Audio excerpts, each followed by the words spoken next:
Welcome to One Tired Teacher, episode 175. What do Makerspace and literature have to do with innovation and reading? Today, we're talking about one of my favorite topics. If you are a longtime listener of One Tired Teacher, then you know I've been talking about Makerspace and reading for a long time. I love talking about this. And today, Lee and I sit down and we discuss one of my favorite topics. Yes, I also have a workshop open just in time for summer so that I can help you with reading and Makerspace and what that might look like inside of your classroom. I talk about it in the show, and I'll tell you right now, if you want to join, it actually is a free workshop. All you have to do is grab a hold of my Makerspace Moments in Literature bundle that's inside my shop on TPT. I'll link to it in the show notes. And then I will be offering a free PD that goes with that, with proof of purchase. So hopefully you'll join me this summer. You can find out more information at trinadebreteachingandlearning.com/. Oh boy, now I just lost it again. What is it?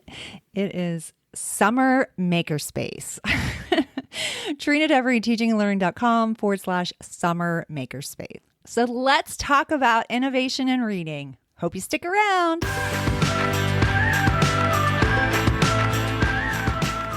Welcome to One Tired Teacher. And even though she may need a nap, this teacher is ready to wake up and speak her truth about the trials and treasures of teaching. Here she is, wide awake. Wait, she's not asleep right now, is she? She is awake, right? Okay.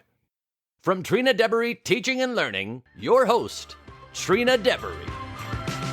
So, hey, welcome back. We are here again, two tired teachers together. Although we're not very tired right this second. No, yeah, we're pretty wide awake. So you're right. We're not tired. But, it is June in this case. And so some people, if they're still in the classroom, they're definitely feeling tired. But if they're out of the classroom, I hope that they've had a little bit of a chance to rejuvenate. And now we can talk a little bit about some things that you might want to think about for the next year, which are Makerspace and I love this literature. Yes, because I'm a Makerspace novice. My experience with this subject is very small, so I cannot believe that I get to sit in with you as we have this conversation around what could be a very powerful routine that you could work into your classroom that not only touches in on a scope of genius for students, but also can build level of literacy and a level of problem solving. I'm really excited about this. So yeah, you just nailed it. You totally just nailed it, because that's what it is. And it really comes together for me because of my experience in primary, and then also in the media center. And that's where I learned about Makerspace, which is really just it doesn't even have to be a space. Sometimes people get that confused. I actually have a course on Makerspace, and I talk about this, where I talk about it doesn't have to be a specific physical space. It's just, it can be, and it can be in a tub. It can be in a closet. It can be outside. It can be in your classroom, but it's really a place for kids to create and wonder and explore and tinker and discover. And so it's nice to have a little corner in your room, but I know space is limited often. So it's also just as easy to just pull out the materials. So, well, and I think too, teachers get intimidated. Wait, I got to dedicate. And if they've dedicated space in their classroom, then they have to use it every day, and they're going to feel guilty if they're not. So I think the fact that you're kind of saying, hey, it doesn't have to be a dedicated space, but we definitely want to work the routines into our classroom with using the materials. I think that makes it feel a little less intimidating, especially for people like me who are huh? Because when I taught kindergarten, I had I called it a STEM corner in my classroom. That was just basically a setup table with some materials right there. And that was open. Great. That is basically a makerspace. Yeah. So, but I feel like a makerspace takes it just to maybe another level. So, I think that's just one way of using a makerspace is STEM integration. So I don't think it's necessarily a level above or below that. I think it really, I think it all kind of ties together, but you can use Makerspace for other things and it doesn't have to be limited to STEM. I loved the idea of really getting kids to think and create and build around books that they have read, so that they're really, going deeper in the text, and as well as understanding it and creating solutions to problems that exist in stories that they've heard. So that was my big excitement. I'm like, oh, there's other ways. It's really a design type of thinking, which the engineering design process is obviously can be in STEM as well. But I think it's a really heavy focus in Makerspace. And so sometimes Makerspace can be like the gateway to STEM types of things in your classroom. I love that. And I love too that you're able to kind of blend the worlds of literacy with Makerspace, because that feels very like doable in a regular general classroom. So I do have some questions about Makerspace though, and literacy, like, and how, like, cause honestly, like everything you're saying sounds great, but then I'm like, but how would this work? So can I like ask you some questions? Absolutely. Okay. I definitely want you to. I was trying to see if I had a past episode on the ways that you can use a Makerspace, because I know I did a whole session of this at STEMCon. I talked about 5 different ways you can use it, but I can't find it right now. So go ahead. I'm ready. Well, yeah, if you find it, then plug that, because I know people are going to want to go back and listen to that episode. You kind of already answered this question, but if like we had to give like a 1-sentence answer or like a 1-paragraph answer, what is Makerspace? How would you define that? So if like someone who had never heard of it was like, Makerspace, what would you say? I would say it's more of a mindset. It's a mindset in your classroom or in your learning environment where kids have the opportunity to do some self-discovery and create, invent, tinker, imagine, explore around. It can be any subject, but it's really that hands-on aspect of learning that we sometimes feel like we don't have time for. Okay. I love that. And then why do you think it's so important that teachers find time or find the space for like a Makerspace in their classroom? Like, why is this something that teachers should have? Well, I think my biggest reason is because I feel like we're missing some kids. We have so many things in place, but there are children such as my own son who has dyslexia, and actually dyslexia impacts, some people say 1 in 10 and some people say 2 in 10. And that's at least 2 children in our classroom. And also I feel like if we're targeting kids that have language issues, that also includes our ELL students. So I think we are missing these kids, and we have like I said, these things in place, and school is like reading, writing, math. They're never getting to do.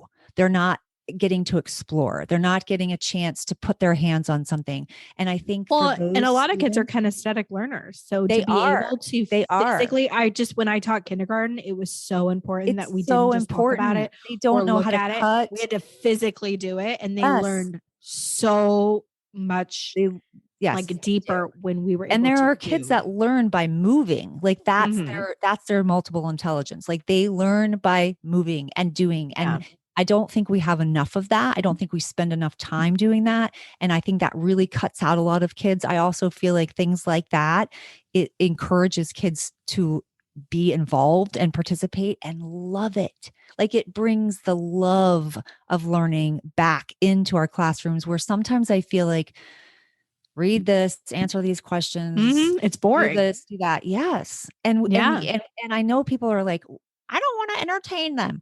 But I kind of feel like we have to. Like I hear that all the time. Like, I'm not a cruise ship director. I'm not here for the entertainment, but I'm like, teaching is some form of entertainment, because if you're sitting in a room for 6 hours, there has to be, not everything has to be above and beyond.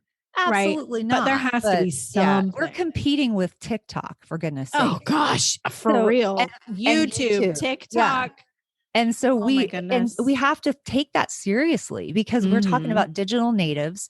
That's their life. Things are fast action. We've got to make it a little bit more exciting if we want to capture all those students, and we're losing kids that don't want to continue in school. And so I think things like Makerspace can bring to life some of their thinking and their ideas. Yeah. Well, and I think too, a lot of kids feel like they're not good at school, Yes. right? Because they're not a good writer, or they're not a good reader, or they feel like they're not good at math. But it's like the way you're describing Makerspace, it feels like they could be good at something. Yeah. And this allows them to discover what they're good at, but also like how to use other skills like problem solving to kind of become better at maybe at the things that they feel like they weren't good at. Absolutely. So, And that really is a focus of Makerspace, really is the 4 C's, which is creativity, critical thinking, communication, and collaboration. So it's utilizing some of those soft skills that we are going to need in the 21st century. Oh gosh. Yeah. Yes. That sometimes especially after coming off a pandemic. Absolutely. Like that is like at an all-time low. Yes. I just, even with my own son who's in 3rd grade, just watching him interact with his friends, like it's oof. And I'm like, buddy, like, and he was a student prior to the pandemic too. So like, imagine these kids who have had no actual normal year. Yeah. Okay. So some of the benefits of Makerspace we kind of touched on, like being able to reach those students who maybe you weren't reaching before because of learning disabilities or anything. Absolutely. Also helping build with vocabulary with ELLs. Any other benefits? Yeah, it really is that collaboration too, like teaching children to work together, collaboratively in groups and be able to problem solve and work things out through that, because we find ourselves in those situations a lot. Also, the critical thinking aspect is one of my favorites because the reason why I like to use literature is because you can leave it very open-ended, which is a STEM type of thinking. It's not a craft. You're not all making the same thing. Everyone's not coming up with the same or solution to the problem. They're thinking really open-endedly, and they have to work through some of these problems. That's another aspect that I love is sometimes when we allow kids to be in a safe environment and learn how to fail in a safe environment, they learn the resilience and the grit and what to do when they are making these mistakes rather than, and this is really great for kids that don't ever make mistakes because they go through school and then all of a sudden they're hit with something hard and they don't know what to do. They don't know how they don't have the grit. Exactly. And so or the coping. The coping mechanism. They don't have the coping. No, you're right. So this is the ability to put them in uncomfortable sometimes situations and allow them to learn what to do when they feel like it's not working. Well, and I love the focus on the ability to fail in a safe place. There's like a Magic School Bus. They redid Magic School Bus. No. The show. Oh, you remember Matt with Miss Frizzle? I do. Now they have a new version and it's like her sister or something is the teacher. Miss Frizzle's still there. Anyway, there's a new episode. It's like my son's favorite one to watch. And it's they're making a vehicle for a planet and they keep failing at the experiment. And the whole purpose of the lesson is to learn like failure is actually good. Yes. Failing allows you to figure out what didn't work and how can you solve it to move forward. Absolutely. And they rebuild this vehicle like 5 or 6 times. And every time she's like, yay, we did it. We can fail. Like and the kids are so confused because they just want to like get it the first time and go. Yeah. And, I love like that lesson is so important because it does teach perseverance. And I love that like a makerspace could help teach that in a very safe environment because a lot of kids feel safer at school. And, and it's not going to be, they're not going to be torn apart for making a mistake. Cause this isn't like, a big test or something where it's like, oh no, my life. No, it's, it's a safe place to do it. It's such a natural way to integrate social and emotional learning as well, especially if you're using like books or literature that is focusing on some of those things like empathy or kindness or compassion. And so, or, courage. So I think that that's another thing that I love about Makerspace. So yeah. So then how do we as teachers, do you suggest that we work in literacy into Makerspace? Because to me, these seem very like separate. Yeah, no. Like they don't seem to go together. Okay. So when you're choosing what books you're using for your read aloud, whether you're using books that you have to use from a reading series, which is not my favorite, or if you get to choose actual books that you can use, which I do have like a whole list according to the standards of books that like work well with specific ELA standards, and then that also work well for a makerspace. So I'm going to link to that in the show notes if anyone wants to grab that. It's free. It's a free download. But I'm gonna go grab that after this episode. So first of all, I say you take the book that you're going to use. You know, you obviously decide which standards you're going to focus on, and you're doing like close reading activities. So maybe you do your first read of interactive read aloud, or however you do your first reading, you know, your class reading. And I also love that it's a shared experience with your kids. So you're kind of leveling the playing field. But so then you're going back in and you're focusing on these standards, and maybe you're looking at point of view, or maybe you're looking at, you know, cause and effect, or maybe through like a repeated reading. Yes. Right? Like and not necessarily like having to go from the beginning to the end, but you know, you do go from the beginning to the end in the first read, but then you're going back into parts and you're talking about the story and you're connecting and you're doing all the things that you would normally do as a response. And maybe even having the kids, you know, using exit tickets or some type of graphic organizer to share their thinking along the way. And then this is how I always imagined it, or what I thought I would do if I was doing it in the classroom. I knew what I would do as the media specialist, but what would I do in the classroom? So I would do those things that I normally would do throughout the week, but then I would save maybe even Thursday or Friday to do a makerspace response. So then I would take the problem that occurred in the story. We would talk about it a little bit, you know, more intensely. Like, what was the problem? How do we identify it? What are some possible solutions to this problem? And then allow students to work through the engineering design process. So what they do is then they figure out, okay, I'm going to create this solution. So they ask questions about it. Then they imagine it in their mind. Like, what would it look like? They might even draw a quick sketch. If they're not a big sketch person, they could do a turn and talk and discuss what it might look like. And then they would plan it. And you might give them like a piece of paper that looks like and they're doing this in groups, right? Collaboratively. They could do this in groups, but they could also do this one part independently.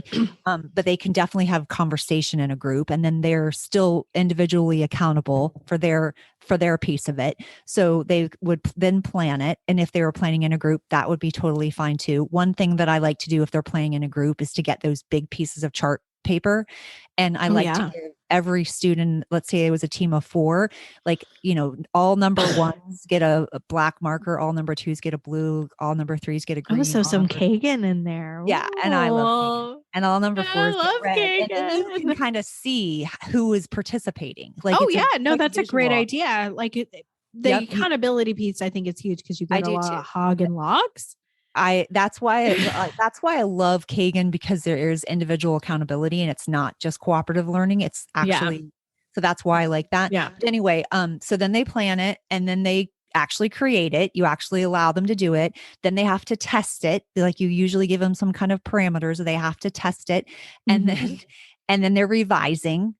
And then they're kind of comparing and contrasting. And then you're having a conversation about like, oh, look, this person came up with this solution. This person came up with this solution, or this team did, or how, you know, however you ended up doing it.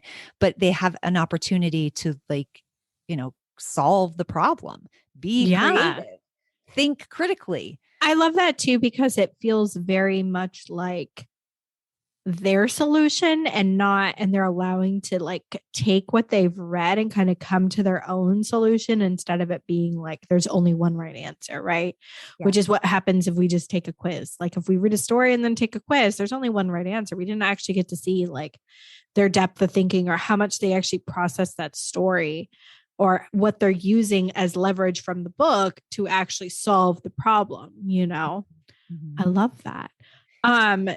And they come up with different things, and and the way that they think, it gives you such an eye into, wow, like I would never think of that as a solution. My solution, I was thinking this as a solution. You know what I mean? And it's that's the coolest part, to see what they're able to actually come up with. And I think it's interesting because when I did it, like, as a special area teacher, when I did it with classes, it was the older kids that struggled with this the most. Isn't that funny? Yes, because I think they're so used to a specific structure that they're like, I don't Yes. know. And they didn't know what to do when They're didn't not used know. to being creative. It's so true. Everything is Yeah. dictated to them. It's And really I think sad. honestly, that is a huge, last episode we talked about like our teaching differences, Mhm. like, and I think from even just the beginning of when I started teaching till now, that's been the hugest difference. Obviously attention span, but also like the ability to think outside and have that critical problem solving. Mhm. They've really struggled with that. And I think that is true because of what we expect kids to do at school. It's always there's always a set answer. Yes. Right. Yeah. So this allows to kind of break the mold and allow students to who maybe always feel like they're wrong to finally be right, but also kind of accept that there really is no wrong or right answer as long as we're solving the problem. And that to me is the most real life skill that you could teach. I think and, so. And think coming about in with how my they background, have to understand the story. Think how deeply they have to understand. Yeah. As you know, I'm getting my master's in instructional design, and that's a huge question we ask. How is this real life applicable? Because it's great to teach someone something, but if they can't use it in their real life to better them, it's kind of like, what was the point of that? So I feel like this is not only are we hitting standards, we're also going to be hitting some real life, like, those, like you said, like soft skills that they need. So I love this. If a teacher listening to this episode right now wanted to know more about Makerspace, or maybe was familiar with some of your Makerspace units and just wanted to learn more about implementing, what could they do? Well, I'm glad you asked, Lee, because I have lots of episodes on Makerspace on the podcast, so they definitely can find things there. But I am holding a workshop, a summer workshop. Yes, and it's happening on June 27th. Okay. I'm going to do a little Facebook pop-up group, and I'm going to show up live every day, and we're going to talk about Makerspace and reading and what that looks like, and books that we can use and how we could use it in our classroom. So that workshop is free. The only thing they need to do is they need to have one of my resources, which is Makerspace Moments in Literature. They need to have that bundle because that's what we're going to be using. So they just need to get that product, and then all the training part is free. So they can get more information about this at TrinaDebris.com/summer Makerspace. Summer Makerspace. Okay. Heard it there. You guys sign up for that. That's going to be amazing. And you said all they need is their unit that could be purchased on Teachers Pay Teachers at your store. Yes, that can be paid on. Okay. Or got on TPT. It's Makerspace Moments in Literature. I'll link to it in the show notes. Perfect. Thank you for sharing. This has been like so enlightening. I love this chat. I love talking about Makerspace. It is one of my favorite topics. I really believe there's so many children I can think of that it would have made such a huge difference for when I think back into my career. And I know it would have made a difference for my son who despised school. So I think that's why I feel so passionately about it. All right. So okay. What do we want to hint at what we're going to talk about next week? Yeah. Do you want to do a few lightning round questions again? Up to you. How do you want to end? Yeah, let's do like two. Let's do like two. Okay. Just 2 quick questions. Yeah. Okay. All right. I since I put you on the spot, I'll go first. Okay. So because I don't have a list of just generated questions. Okay. Yeah. What's your hidden talent? I love baking, and I love to sing. I don't know if those are hidden though, because I do like. Well, those are hidden. I didn't know that. Yeah. If you know me in person, then I've probably baked something for you. And it's funny because like the thing that I'm most known for is oatmeal cookies, which is like everyone's like, oh, oatmeal. No, I love oatmeal cookies. I love them too. Yeah. But everyone who's had them always requests more. So like when my sisters get sick, they always want oatmeal cookies, like them. Even my family asked for them when I was still in the classroom. I would make them for my students. They love them. It's like my hidden talent is baking, but then I also love to sing. Chips, then I'm really happy, but I can eat them plain too. So, I love raisins. And you love to sing too. The only hidden talent I have, I really think this is because of dyslexia, is I can really quickly read people's facial expressions. Oh. Yeah. So I feel like that is Although my counselor, my therapist is like, be careful, someone might have gas. So she tells me not to judge too quickly. So I have to keep that in mind. This is good warning. Yes. And also I can pick things up with my toes. So that's mine. Oh, that's so weird. I know. It is weird. It's very weird. All right. You want to do one, or you want me to tell you another one? Because I have a whole bunch. I have a whole list. No, go. I don't have any prepared because I wasn't ready for lightning questions. That's all right. Yeah. I'm sorry. I just caught you off guard. No. Place that you most want to travel. Oh, I actually am so excited. Things are starting to open back up now because I loved traveling and seeing new places, but I really want to go. Can I say 2 places? Yes. Okay. I really, really, really want to go to like the Mediterranean area, like either Croatia or Mallorca or like the French Riviera, like somewhere there, because I'm a huge Below Deck fan. Do you ever watch that show? No, it's trash TV. It's reality TV, but it follows yachties.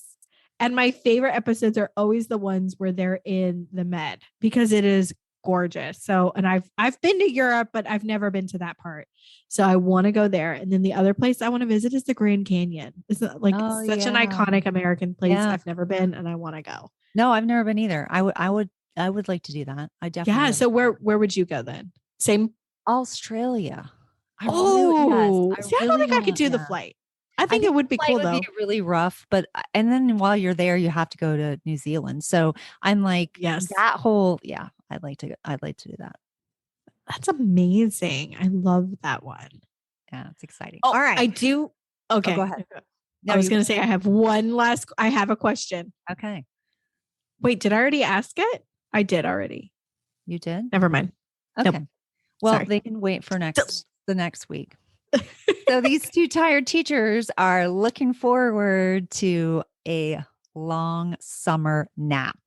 Yes, seriously. Yep. Sweet dreams and sleep time.